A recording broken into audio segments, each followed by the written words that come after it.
नाजरीन, सेहत भी आपकी है, पेट भी आपका है, क्यों ना अपनी सेहत का ख्याल रखें।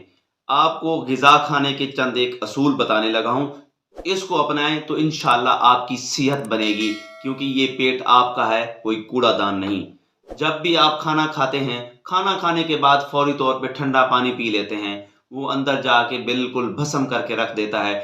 जब तक मैदे के अंदर गरमाइश नहीं होगी, जिस तरह तंदूर में अगर गरमाइश ना हो तो रोटी नहीं पक सकती, इसी तरह अगर मैदे में गरमाइश ना हो तो वो जल्दी हज़म नहीं होती, तहलील नहीं होती, इसलिए ठंडा पानी नहीं पीना चाहिए फ़ौरी तौर पे।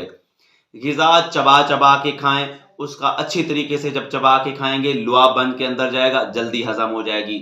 फिर रात को तकरीबन 11-12 बजे जाके खाते हैं, अच्छी तरह खा-पी के फिर सो जाते हैं।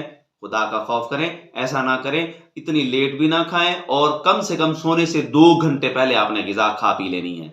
और फिर इतनी ज़्यादा भी ना खाएँ कि आपकी यहाँ पे गर्दन तक आ जाए और साँस लेने में भी दुश्वारी हो।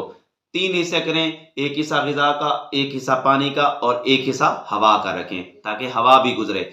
इसी तरह खाना खाने के बाद थोड़ी-सी चहलकदमी कर लिया करें, क्योंकि ये चीज़ें अगर आप अपनाएँगे तो इंशाअल्लाह आपकी सेहत बहुत बेहतर रहेगी और आप बीमारियों से भी बच जाएँगे।